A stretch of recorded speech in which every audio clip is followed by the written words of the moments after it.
Olá, por acaso já aconteceu com você ou com um familiar seu de perder os movimentos da face, desviando a boca para o lado, tendo dificuldade de fechar, de piscar o olho, e você ficou desesperado pensando que tratasse de um derrame, foi ao pronto-socorro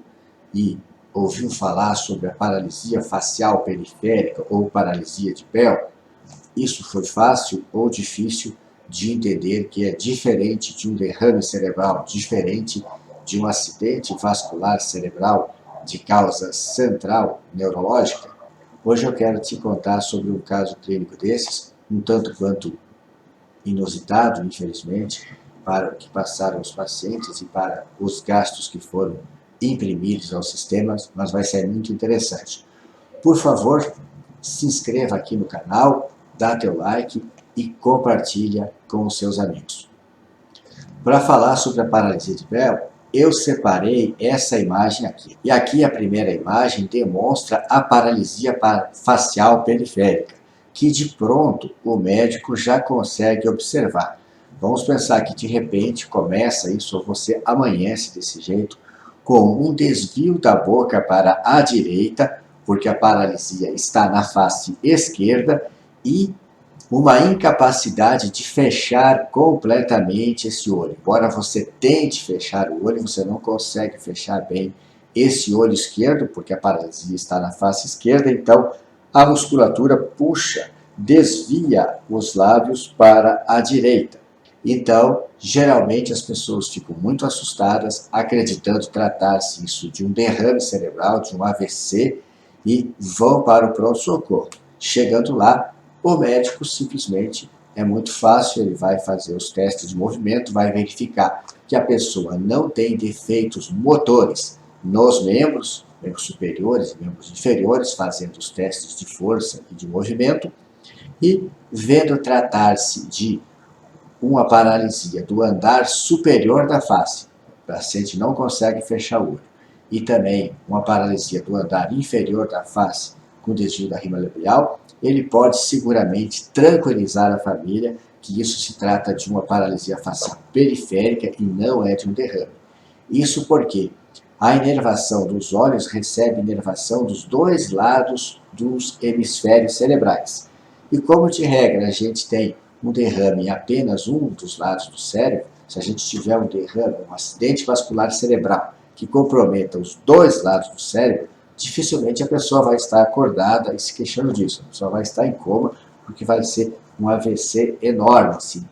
tomar aos dois hemisférios cerebrais. Então, isso se trata de uma paralisia facial periférica por acometimento do nervo trigêmeo, que tem nervos para os olhos, para o nariz e para a mandíbula. Isso se deve a alguma afecção do nervo, pode estar acontecendo alguma compressão, pode ser uma infecção por herpes vírus, mas a maior parte das vezes é idiopática, ou seja, a gente não consegue encontrar a causa. E a gente encontra as mais variadas explicações. Algumas pessoas acreditam que se expuseram repentinamente ao frio e faz uma paralisia afrígore, outras acreditam que foi por estresse. Já tive um paciente que disse que ele, no final da tarde, quando estava vendo o sol se pôr, aquele sol bateu no olho dele e ele fez a paralisia, mas não se tem causa, mas se tem tratamento.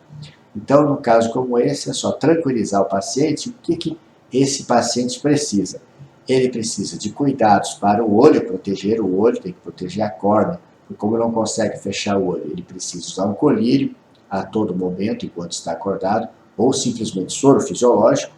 Para dormir, ele precisa usar uma venda nos olhos, ou colar com uma fita, porque ele dormindo não vai conseguir proteger o olho dele e vai causar uma ulceração na córnea. De medicação, tem alguma resposta a gente usar os corticoides, a prednisona ou dexametasona, em dose plena, em dose de cerca de 1 miligrama por quilo de prednisona,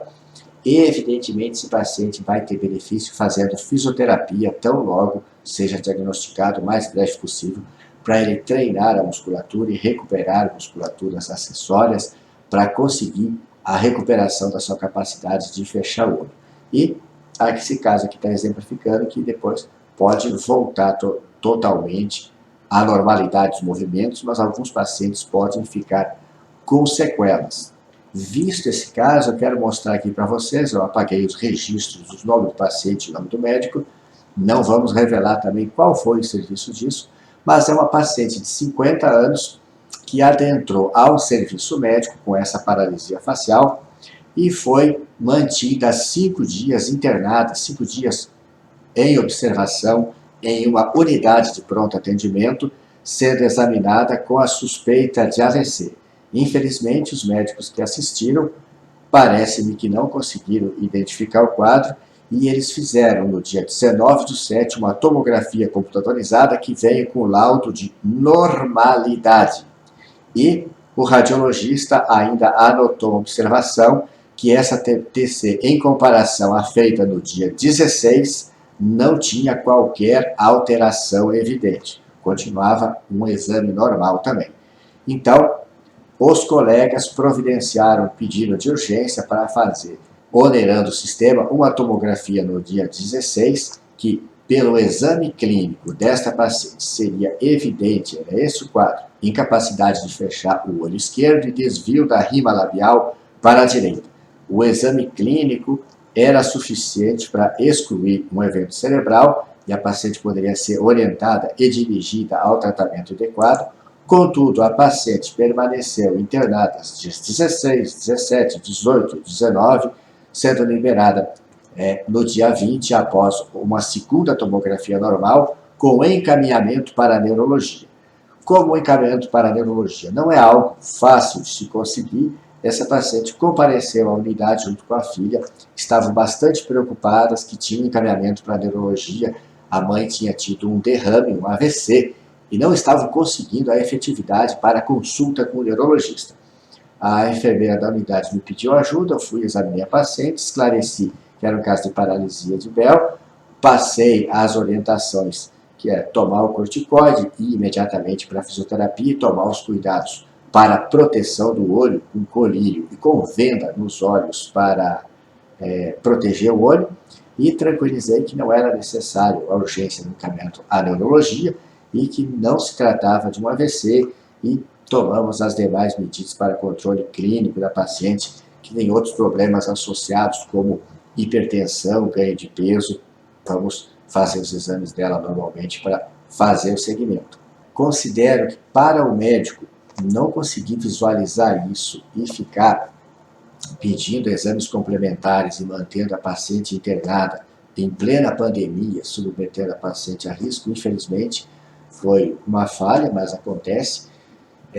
Parece-me uma coisa tão simples que eu quase que não acredito na falha, mas para não acreditar na falha, na falta de conhecimento médico, eu teria que suspeitar de que houvesse um conluio entre o centro de imagem e o médico solicitante dos exames, porque parece uma coisa tão simples para a paciente ter passado por esse aperto de passar 5 dias em observação em uma UPA, com todo o desconforto que vocês podem imaginar que é ficar num hospital, sem uma necessidade técnica, sem uma necessidade médica real, e ter tido alta pensando, acreditando que teve um AVC, e, no entanto, era uma enfermidade bem mais maligna, que bastaria a paciente ter entrado, ter sido diagnosticada, e em menos de 30 minutos poderia ter sido encaminhada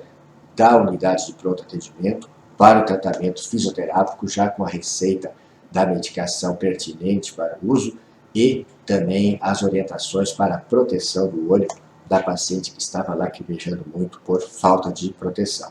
Se você considerou importante esse tema, por favor, comenta aqui embaixo, dá teu like e compartilha com seus amigos. Até breve.